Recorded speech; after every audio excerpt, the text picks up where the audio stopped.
Olá, essa é a segunda parte da aula 4 do módulo 2 e nessa parte da aula nós vamos falar sobre opções e contratos futuros, dando continuidade a outros instrumentos de renda variável. Muito se fala e muito se escuta sobre opções, que são instrumentos que a gente consegue ter ganhos sem ter muito recurso, né? As opções são bem mais baratas que o preço das ações. Por quê? Porque elas não são ativos, elas são instrumentos. E o que elas são? Qual é a definição de opções? Opções são contratos onde se negociam o direito por um determinado período de comprar ou vender um lote de ações por um preço fixado, que é chamado de preço de exercício e também preço strike. Então, quando vocês escutarem strike, vocês já sabem que é o preço de exercício daquela opção. Um exemplo que a gente sempre dá quando falamos sobre opções é o do seguro do carro. Quando a gente paga o prêmio do seguro, você tem o direito de vender o seu carro para a seguradora pelo preço da tabela FIP ou por um percentual, geralmente ali acima de 80% da tabela FIP, caso ocorra um sinistro. Caso você tenha uma batida forte e você tem uma desvalorização muito forte do carro, você não consiga consertar, o seguro não cubra o conserto do carro, ele te paga o carro, né? Ou 80% do valor da tabela, ou 100% do valor da tabela, alguns seguros até acima disso. Vai funcionar, o seguro vai funcionar exatamente como uma opção, tá? E o que é uma opção não é? Opção não é um investimento. Ela, como eu falei, elas são instrumentos que podem ser usados para fazer alavancagem, né? Para você aumentar o ganho da ação, ou um hedge, ter uma proteção sobre o ativo que você negociou, principalmente sobre a ação. Então, pensando que opções são instrumentos, a gente já entra no mercado de derivativos. Também é mercado de renda variável, mas ela deriva de um ativo, né? Como o próprio nome diz. Derivativo deriva de um ativo. As opções derivam das ações, né? Do preço das ações. Então, as opções vão servir para transferir risco de flutuação a terceiros por um valor, que é o prêmio, exatamente como o seguro do carro. Quando nós negociamos opções, há a negociação de direitos de compra e de venda de ações com preços e prazos pré-fixados. Ou seja, a gente está negociando o direito de comprar por aquele preço ou de vender por aquele preço, mas não a obrigação. Então, se você está em determinado momento do preço da ação, você tem uma opção, né? Dependendo do preço da opção que você comprou, né? Do exercício, o preço de exercício que você comprou, você pode comprar ou vender aquele ativo naquele preço. Se você comprou uma opção de compra ou se você comprou uma opção de venda, tá? Então, sempre quem compra a opção, independente de ser uma opção de compra ou de venda, é o titular e quem vende a opção é o lançador. Então, vamos aqui pensar num exemplo, tá? No primeiro momento, não se negocia a ação, e sim o prêmio. Então, quando a gente está negociando opções, a gente está pagando o prêmio daquela opção, o prêmio por ter aquele direito, ok? Então, a gente está pagando pelo direito de comprar ou vender, dependendo da opção que a gente está negociando. Então, por exemplo, um ticket com validade lá no dia 30/6 para comprar um produto a R$4. Vamos aqui olhar para o mundo real. Na negociação, é necessário combinar um valor de compra ou de venda no momento do vencimento do contrato, que é o que a gente chama do preço de strike, ou preço exercido, ou preço de exercício, beleza? Quando a gente olha, né, dá um exemplo agora aqui, já com opções, se a gente está falando ali de Petri 4, suponha que hoje a Petri 4 está custando R$19, o preço da ação é R$19 na bolsa, beleza? Se a gente negocia lá Petri G20, né, esse 20 ali é o preço do strike, ok? Diferente do 4, do 4 e do 3 aqui no final, que são as ordinárias ou preferenciais, o 20 no final da opção é o valor de exercício, é o preço de exercício, tá? É o strike da opção. Suponha que a Petri G20 esteja valendo R$1. O que é R$1? É o prêmio, tá? Então, o prêmio vale R$1, é o quanto você está negociando, por quanto você está negociando a opção. Essa opção aqui, a Petri G20, te dá a opção de comprar a R$20, de comprar a opção, a ação a R$20. Você paga R$1 e você tem a opção de comprar a Petri 4 por R$20. Ou seja, se você somar R$19 mais o preço de exercício aqui, o prêmio, ela vai te dar o preço de exercício aqui, beleza? Então, 19 mais 1, R$20. Suponha que você tem lá a opção Petri G20 por R$1 e a ação foi a R$22,30. Né? A ação abriu o mercado no outro dia, a ação subiu lá para R$22,30. Essa opção agora, essa Petri G20 agora, que o prêmio é R$1, ela vai valer no mínimo R$22,30. Por quê? Ela te dá a opção de comprar R$20, ela está sendo negociada a 1, que é o preço de o prêmio, né, para o preço de exercício de 20. Subiu a ação, a opção também vai subir o valor. Ou seja, agora, pelo menos esse prêmio aqui de R$1 vai valer pelo menos R$2,30, beleza? Que é a diferença entre o strike e o preço do ativo, tá? Então, diferença entre 22,30 menos 20, 2,30. Isso aqui subiu para pelo menos 2,30. Aqui a gente está falando sobre uma opção de compra, tá? O que é a opção de compra? Ela também é chamada de call. E comprar uma opção de compra é comprar o direito de comprar um ativo por determinado valor. Parece repetitivo, mas é exatamente o que a gente viu aqui, né? Você comprou, né? Você pagou o prêmio para comprar essa opção por 20, sendo que a ação estava R$19, você pagou R$1, né? Se a ação subiu para 22, né? Pensa que a ação subiu aqui para 22, você comprou por R$1 a opção de comprar a R$20 e essa ação foi para 22,30. Bateu o strike? Bateu. Você tem a obrigação de comprar? Não, você compra se você quiser, porque você já tem o direito, você já comprou esse direito aqui. Como essa opção também vai se valorizar, você também pode vender a opção que você comprou e ganhar a diferença entre esse R$1 e 2,30, no caso 1,30 aqui, beleza?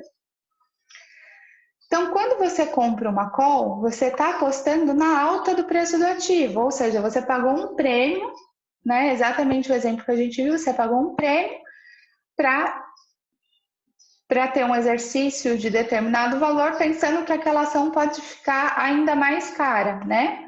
Valorizar ainda mais. Os vencimentos das calls são sempre na terceira segunda-feira de cada mês, e você pode negociar essa call aqui, né, essa opção, até a sexta-feira anterior. Ou seja, você vence na terceira semana, na terceira segunda-feira, e você pode negociar até a sexta anterior. Geralmente, a gente não leva a call até o vencimento, até o exercício, né, até a data lá que ela vence. A gente vende antes, por quê? Para pegar exatamente essa variação aqui, né? Antes ela valia R$1, agora ela vale 2,30, você vende e tem uma valorização, né, de mais de 100% ali, né, nesse momento, beleza? A put vai ser a opção de venda, né? Comprar uma opção de venda é comprar um direito de vender um ativo por determinado valor. Ou seja, se você acha que aquela ação vai cair, né, que o valor daquela ação vai cair, você está apostando na queda dela, né? Você acha que ela vai cair, então você compra o direito de vender aquela ação, tá? Por exemplo, a put ela é um pouco mais difícil de entender do que a call. Por exemplo, Pega uma ação fictícia, né, Alfa 4, valendo R$20, tá? A ação mesmo vale R$20. E aí a gente tem uma put com preço de exercício de quanto? 18. E aí tem o prêmio lá de 50 centavos. Ou seja, você comprou por 50 centavos uma put.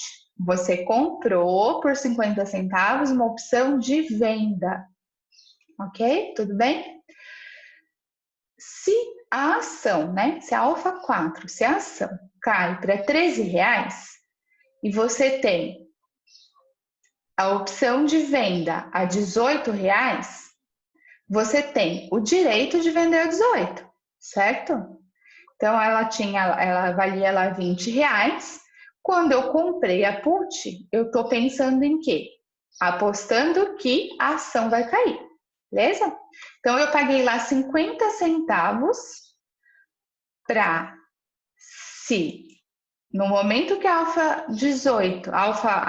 Alfa 4 cair abaixo de 18, eu vou ter um ganho com ela, beleza? Então, vamos de novo. Se a Alfa 4 cai para 13, né? Ela valia 20, eu paguei 50 centavos na opção de venda. Se ela cai para 13 e você tem a Alfa 18, você tem o direito de vender a 18, certo?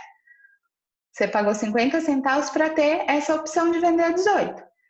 Se você então vai ao mercado, compra a Alfa 4 por R$13, que é o valor que ela caiu, e aí você vai e faz o quê? Vende ela a 18, porque você tem o direito, garantido aqui por essa put que você comprou, de vender a 18. Qual foi o seu resultado então? Você vendeu a 18, comprou a 13, que é o preço de mercado, e pagou 50 centavos aqui na opção. O teu ganho foi de R$4,50 por put, beleza? Deu para entender? Vou repetir novamente. Cenário inicial, Alfa 4 vale R$20, você está apostando na queda dessa ação, você acha que ela vai cair, você compra um direito de venda, você compra uma put, de vender Alfa por R$18 e paga 50 centavos na operação, ok?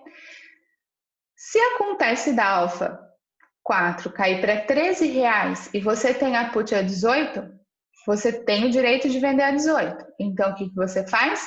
Compra a mercado a 13, vende a 18, porque você tem o direito da put aqui, e pagou 50 centavos pela operação.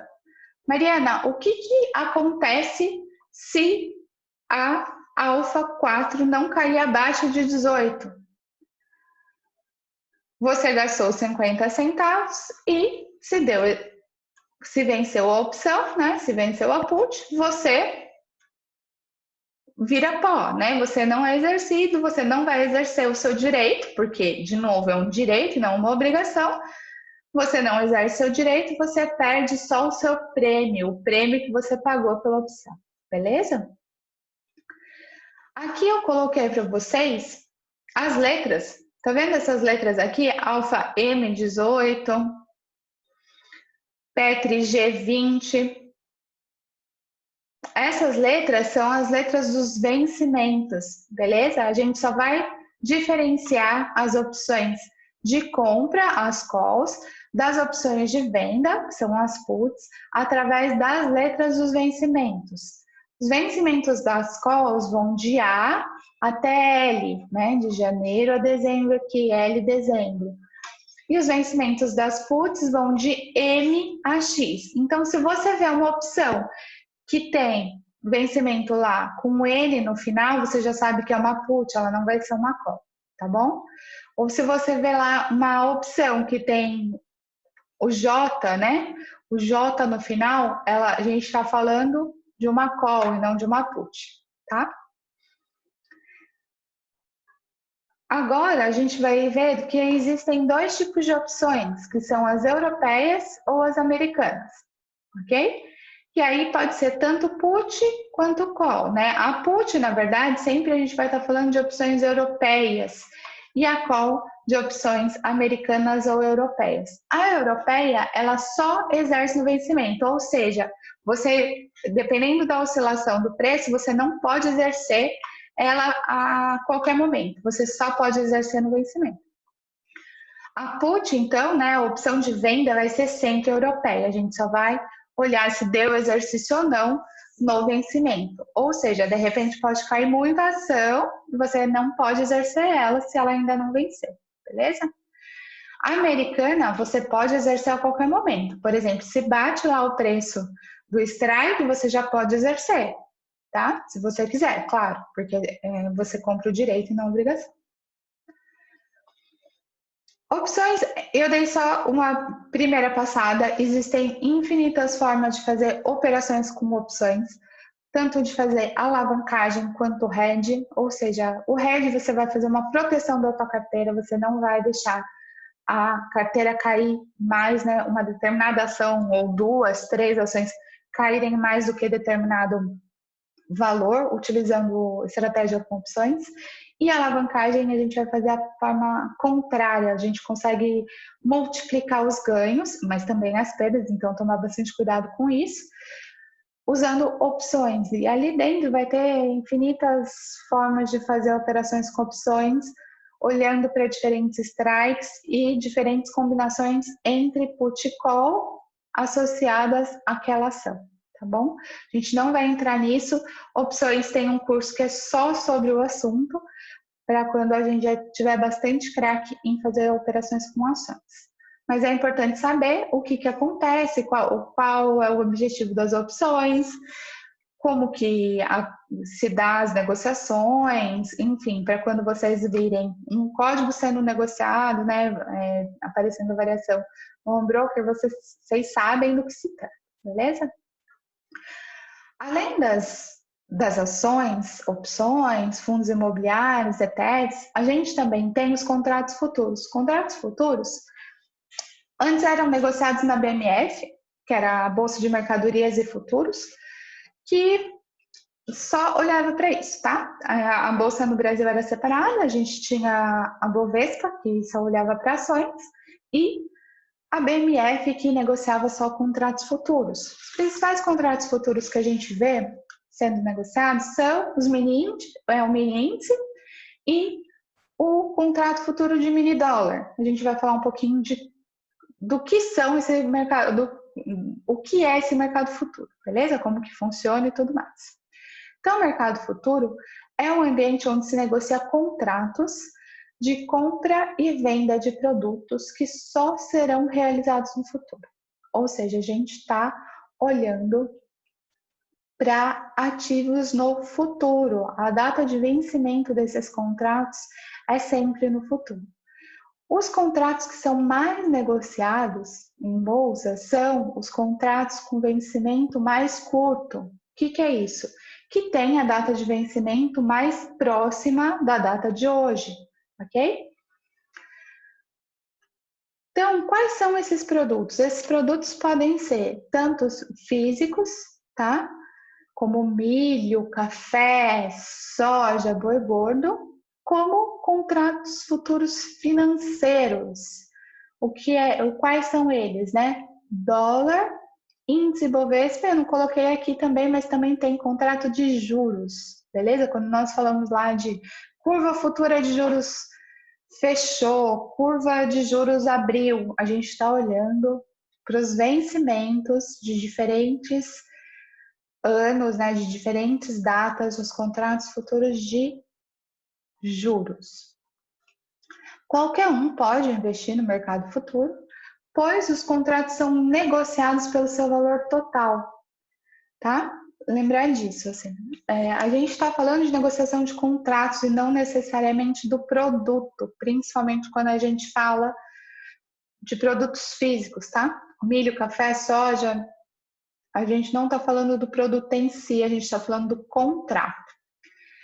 Então, ao adquirir os contratos, você compra apenas o direito sobre as oscilações do valor sobre ele, beleza?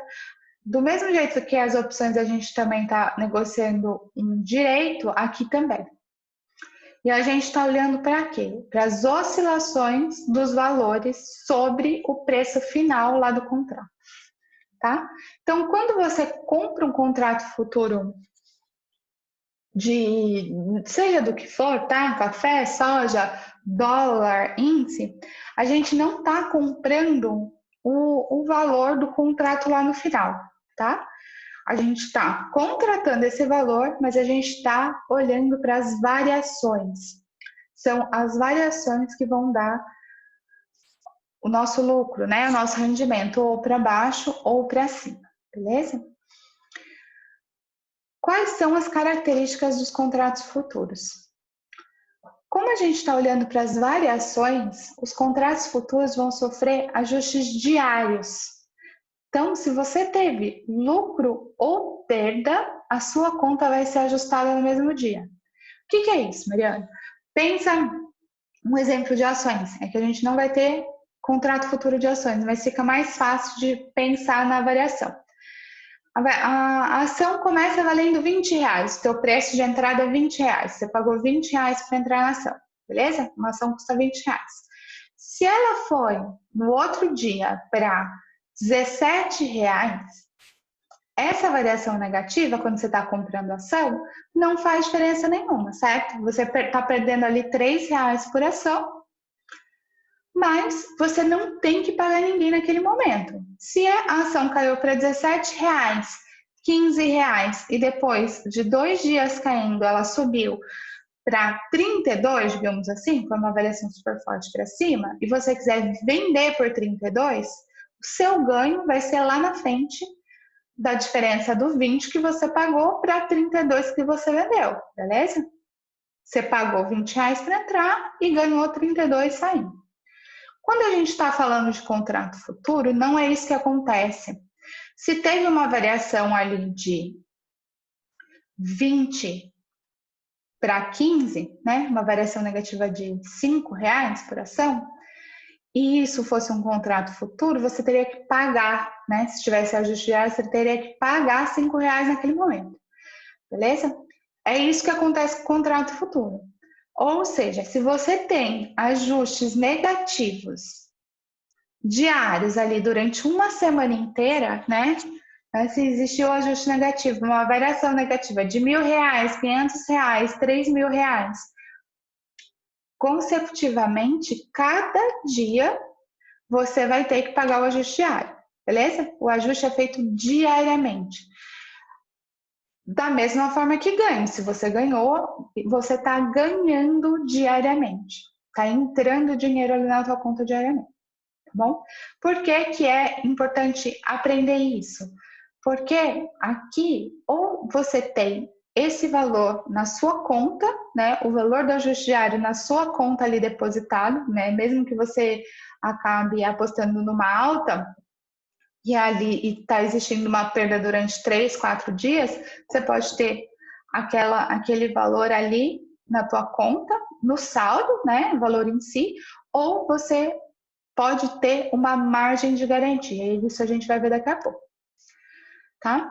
Aqui também, né, do mesmo jeito que ações, a liquidez também é elevada, ou seja, no momento que você quiser vender o contrato, você consegue vender ele rápido, tá? Os contratos futuros são negociados somente em bolsa, então só na bolsa a gente consegue fazer essas transações. E existe a possibilidade de vender seus ativos a qualquer momento, né? Que é o caso da liquidez. Então, a qualquer momento você pode sair da operação e vender e liquidar esse contrato futuro. Aqui, de novo, você não compra o ativo em si, e sim os contratos. Como na bolsa eles são vendidos em lotes mínimos. Ou seja, você não consegue comprar um contrato, 2 contratos, tem um lote mínimo para você fazer essa negociação. Para investir nesses contratos, é necessário dispor de uma margem de garantia, que era o que eu estava falando para vocês. Seja em dinheiro, né, tá lá no saldo da corretora, ou em ativos, né. Muita gente negocia os contratos futuros, né, principalmente de câmbio, né, de dólar e de índice, e a pessoa não tem dinheiro ali na conta, ela vai ter o ativo. O que é isso? Você tem que ter uma determinada quantia em ações ou em títulos públicos, né, Tesouro Selic, Tesouro IPCA, enfim, ou em CDBs. Alguns CDBs não são aceitos, né? E essa informação você tem dentro da corretora, mas você pode ter, ao invés de ter o dinheiro no saldo, você ter esses ativos como garantia. Fundos de investimento não entram como garantia, beleza? Então, essa margem que você vai ter, né, esse valor que você vai ter lá, e você vai falar assim para a bolsa, assim, olha, eu tenho aqui garantia de que eu vou te pagar se o ajuste negativo for muito alto, você tem lá, ela serve como garantia de pagamento caso as oscilações do mercado sejam negativas, né? Se ficar muito negativo, a bolsa está olhando e fala assim, bom, a Mariana tem lá o dinheiro, né? Ela tem lá títulos públicos, ações que eu posso chamar a margem e parar a operação dela, caso fique muito negativo, beleza? Aqui são os principais contratos que a gente tem, né? E aqui o código, tá vendo? Boi gordo BGI, milho CCM, café arábica ICF, índice S&P. A gente também consegue negociar, tá? Contrato futuro, diferente dos fundos imobiliários, fundos ETFs. Aqui a gente consegue negociar o próprio índice através de contratos futuros. Dólar é o DOL, o mini dólar é o WDO, então tomar cuidado aqui, muita gente começa a operar contratos futuros. Contrato futuro de dólar, não vou entrar nos detalhes, mas o contrato futuro de dólar é muito grande, né? Então a variação do ajuste é muito forte aqui, muito grande. Então, o mini dólar tem muito mais liquidez. Quem vai negociar aqui são investidores grandes, como bancos, investidores institucionais, que são os fundos, beleza? Índice Bovespa, que também é um contrato grande, que é o INDI, e o mini índice Bovespa, que é negociado mais por pessoa física, é o WIN, e os contratos futuros de juros DI, que é DI, tá? DI1, aqui, tá? Aqui são os meses de vencimento, ao contrário das opções, todos eles têm todas as letras, tá bom? Começando do F, indo até o Z. E, por fim, acrescenta-se o ano no produto, tá? Por quê? Porque quando a gente olha aqui, principalmente para juros, a gente vai ter liquidez de vencimentos mais longos, né? 2025, 2027, e às vezes no mesmo mês, beleza? Então, aqui a gente acrescenta no final o ano de vencimento. Os contratos mais curtos, como eu falei, né, que tem um vencimento mais rápido, são os que têm maior liquidez, são os mais negociados, com a exceção aqui dos juros. Aqui a gente vai ter vários vencimentos com bastante liquidez, beleza? Então, aqui eu acabo o módulo 2, a aula 4 do módulo 2, e nós nos vemos no módulo 3. No módulo 3 já vai ser um módulo muito mais prático, a gente já vai falar especificamente da análise de ações, como que a gente analisa uma ação, como que a gente decide qual ação vai ser negociada, tá? Qual ação a gente vai comprar, qual ação a gente vai vender, como que a gente utiliza as estratégias, quais são essas estratégias e como que a gente pode começar, né, nesse mundo aí de renda variável.